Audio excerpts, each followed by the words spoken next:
मुलं एका जागी बसत नाहीत, मुलं चंचल आहेत. मुलांचं अभ्यासात अजिबात लक्ष लागत नाही. या बऱ्याच तक्रारी तुमच्याही असू शकतात.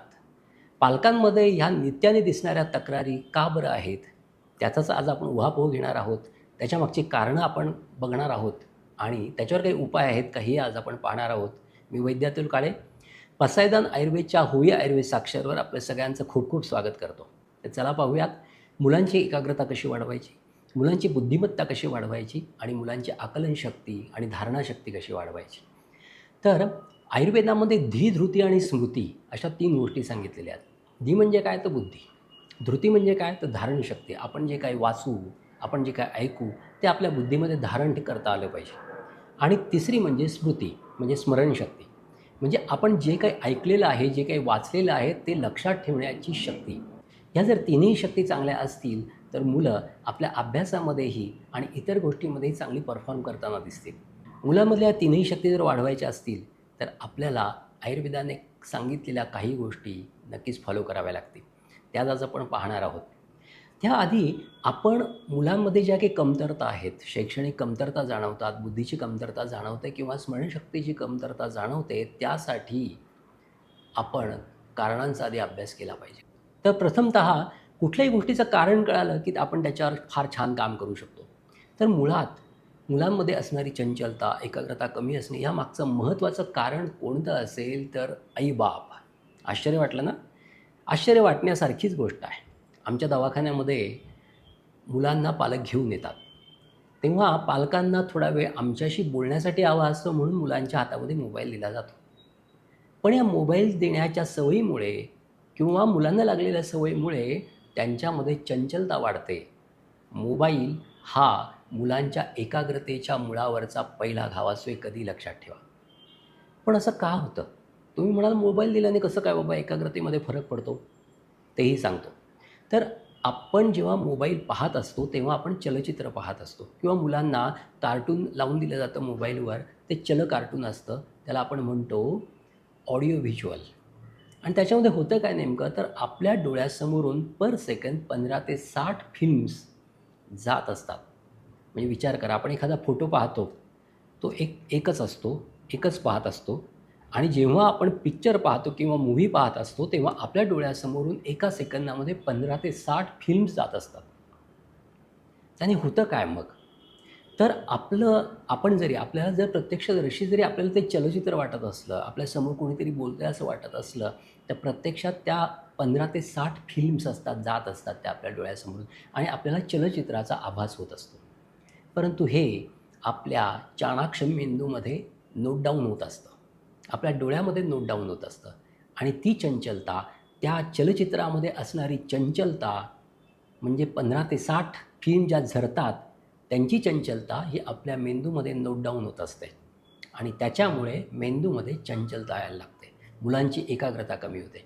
त्यामुळे पहिल्यांदा मुलांच्या हातातून मोबाईल काढून घ्या आणि या मोबाईलमुळे, या चलचित्रांमुळे मुलांचे डोळेही खराब व्हायला लागलेले आहेत, चष्मे लागायला लागलेले आहेत. त्यामुळे लक्षात ठेवा, मुलांकडे मोबाईल देऊ नका. त्यांना वेगळ्या गोष्टींमध्ये रिझवायचा प्रयत्न करा. आणि या मोबाईलमुळे आणखी काही तोटे होतात. एकतर मुलांना ती सवय लागते, ते ॲडिक्ट होतात. शिवाय त्यांना संपूर्ण जग एका चौकोनी छोट्या स्क्रीनमध्ये 5 इंच म्हणा, 5.5 इंचाच्या स्क्रीनमध्ये बघायची सवय लागते. आजूबाजूच्या समोरच्या अगदी ह्यूज कॅनव्हासकडे बघायची त्यांची सवय कमी होते. निसर्गामध्ये जाण्याची त्यांची सवय कमी होते. त्यांना 4 भिंतीत राहायची सवय लागते. त्यामुळे ते खेळापासून सुद्धा दूर होतात. अभ्यासापासून दूर तर होतातच. त्यांना खाण्याची शुद्ध राहत नाही. त्यामुळे मोबाईल वेळीच मुलांच्या हातातून काढून घ्या. दुसरी मुलांची सवय कोणती असेल तर त्यांना चटपटीत जास्त आवडतं. पॅक्ड फूड जास्त आवडतं. कुरकुरे आवडतात. ते काय हार्ट्स असतात ते आवडतात. ते त्रिकोणी काहीतरी पापड्या असतात, ज्या पॅक असतात त्या आवडतात. वेफर्स आवडतात. आणखी मुलांमध्ये आवडणाऱ्या सवयी म्हणजे चटपटीत, चमचमीत असं अन्न, हॉटेलिंगचं अन्न, फास्ट फूड, जंक फूड, मसालेदार, चायनीज, पंजाबी, पनीर अशा गोष्टी खाण्याच्या सवयी मुलांमध्ये जास्त आपणच निर्माण करतो आहे. त्याच्यामुळे मुलांमध्ये चंचलता येते. कोक्स, कोल्ड ड्रिंक्स यांच्यामुळे मुलांमध्ये राजस तामस गुण वाढतो, मनाचा राजस तामस गुण वाढतो आणि त्यांच्यामध्ये चंचलता येते. त्यामुळे ती चंचलता येऊ नये असं वाटत असेल तर घरचं सात्विक अन्न घ्यायला शिका. मसालेदार पदार्थ टाळा. हा राजस तामस गुण न येता मन जर स्थिर व्हावं, त्यांची एकाग्रता जास्त वाढावी असं जर पालकांना वाटत असेल, तर त्यांनी ह्या गोष्टी पाळताना राजस तामस आहार टाळायला हवा, कोक्स, कोल्ड्रिंक्स टाळायला हवे. मी आता ज्या गोष्टी सांगितल्या ज्याच्यामुळे होऊ शकतं त्या गोष्टी टाळायला हव्या आणि मोबाईल देणं हे टाळायला हवं. तिसरी गोष्ट कोणती असेल तर मुलांच्या प्रायोरिटीज. मुलांना आकर्षण कशाचं वाटतंय आता? मुलांना अभ्यास सोडून, खेळ सोडून जर दुसऱ्याच गोष्टींचं आकर्षण वाटत असेल, तर तेही घातक असतं. त्याच्यामुळे त्यांचं लक्ष डायव्हर्ट होतं, एकाग्रता कमी होते आणि ते अभ्यासामध्ये कमी पडतात. त्यामुळे तिकडेही लक्ष द्यायला हवं, की त्यांना अभ्यासामध्ये रस कसा निर्माण होईल याच्याकडे लक्ष द्यायला हवं. याशिवाय आजकाल मुलं 12-12, 1-1 वाजेपर्यंत जागत बसतात, सकाळी उशिरा उठतात. यामुळे सुद्धा मनामध्ये राजस आणि तामस गुण वाढतो, सात्विक गुण कमी होतो आणि मनाची चंचलता वाढते, बुद्धीची शक्ती कमी होते आणि स्मरणशक्ती कमी होताना दिसते. त्यामुळे लवकर झोपणं, लवकर उठणं हे विद्यार्थ्यांना आत्तापासूनच शिकवा. आणि रात्री उशिरापर्यंत पालकांनी मुलांचा अभ्यास घेऊ नका. त्याशिवाय काय करायचं, तो जो तुम्ही 1 तास उशिरापर्यंत जागताय, सकाळी लवकर उठा, तेव्हा अभ्यास घ्या. त्यामुळे मुलांमध्ये एक उत्साह जाणवेल, सात्विकता जाणवेल आणि मन जास्त तेव्हा फ्रेशही असतं आणि त्यांना आकलन व्हायलाही फार छान मदत होईल. जर मुलांना अभ्यासात आणि क्रीडा प्रकारांमध्ये निपुण करायचं असेल, तर या सगळ्या गोष्टी आत्तापासूनच टाळा. मोबाईल नको म्हटल्यावर मुलं जर ऐकत नसतील, तर प्रसंगी त्यांना शिक्षा करायलाही मागे पुढे पाहू नका. कारण हा मुलांच्या भवितव्याचा प्रश्न आहे, हे कधी लक्षात असू दे. आता मुलांची स्मरणशक्ती, धारणाशक्ती आणि विचारशक्ती, कल्पनाशक्ती वाढण्यासाठी आपण काय काय करू शकतो बरं ते पाहूयात. तर आधी 12 वर्षापर्यंत जर मुलांना आपण पुष्य नक्षत्राला सुवर्णप्राशन दिलं, तर त्यांच्या बुद्धीमध्ये फार छान फरक पडतो. 12 वर्षापर्यंत यासाठी की साधारण 5 ते 6 वर्षापर्यंत मुलांची बुद्धी छान वाढत असते आणि त्यानंतर वाढतो तो आवाका, म्हणजे समजून घेण्याची शक्ती. मग यासाठी आपण सुवर्णप्राशन जर सेवन केला तर त्याचे फार छान रिझल्ट्स आपल्याला मिळू शकतात. दुसरा उपाय जो घरच्या घरी करता येण्यासारखा आहे, तो म्हणजे लाल साईचा तांदूळ घ्यायचा, तो मोकळ्या पातेल्यामध्ये शिजवायचा, कुकरमध्ये शिजवायचा नाही. आणि एक पिंपळाच्या पानाचा द्रोण तयार करायचा आणि त्या द्रोणामध्ये तो भात, त्याच्यावर खडीसाखरेचं चूर्ण आणि तुपाचे 1 ते 2 चमचे घालायचे आणि तो द्रोण रविवारच्या सूर्यनारायणाला सकाळी 9च्या दरम्यान दाखवायचा.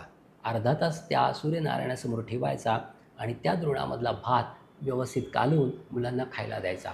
या उपायाने मुलांची एकाग्रता, नंतर स्मरणशक्ती आणि बुद्धी फार छान वाढताना दिसते. याशिवाय दररोज सकाळी 1 कप देशी गाईचं दूध घ्या, त्याच्यामध्ये पाव चमचा वेखंड चूर्ण घाला आणि त्याच्यामध्ये 1 चमचा देशी गाईच्या तुपाचा घाला आणि ते दूध हलवून दररोज सकाळी मुलांना द्या. त्यामुळेही मुलांची बुद्धी छान होते, स्मृती छान होते आणि धारणाशक्ती वाढते. याबरोबरच मुलांच्या मेंदूमधला आळस कमी होतो. याशिवाय मुलांना अभ्यास करताना अशी लिथार्जी जाणवत असेल, आळस जाणवत असेल, काही करावंसं वाटत नसेल, कशासाठी अभ्यास करायचा असं वाटत असेल, मनामध्ये उत्साह नसेल आणि निश्चित पडावं असं वाटत असेल, तर अशा विद्यार्थ्यांना किंवा मुलांना सकाळी आणि संध्याकाळी देशी गाईचं गोमूत्र 10-10 प्यायला द्या. असं गोमूत्र दिल्याने मुलांच्या मनामधला आणि बुद्धीमधला आळस कमी होईल, तमोगुण कमी होईल आणि त्यांच्यामध्ये अभ्यासासाठीचा उत्साह वाढेल. आता मुलांमध्ये एकाग्रता जर वाढवायची असेल तर काय करता येईल बरं, हेही पाहूया. एकाग्रता म्हणजे काय? तर एका पॉईंटवर जर लक्ष दिलं तर त्या पॉईंटकडेच लक्ष राहिलं पाहिजे. जर आपल्याला तो पॉईंट बघताना आजूबाजूचं सगळं आठवत असेल, बाकीचे विचार जर डोक्यात येत असतील, तर त्याला एकाग्रता म्हणत नाही. यासाठी पुस्तक वाचताना, प्रत्येक शब्द वाचताना त्या शब्दामध्येच लक्ष केंद्रित झालं पाहिजे.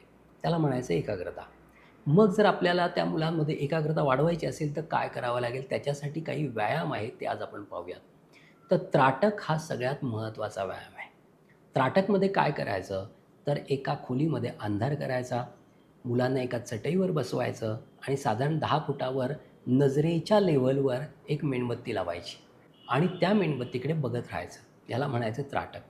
आणि हे बघता बघता साधारण डोळ्याला पाणी आलं तर हात चोळायचे, डोळ्यावरून असे फिरवायचे आणि परत बघायचं. हा व्यायाम दिवसातून 10 ते 15 मिनिटं करा. हळूहळू स्मरणशक्ती वाढायला लागेल.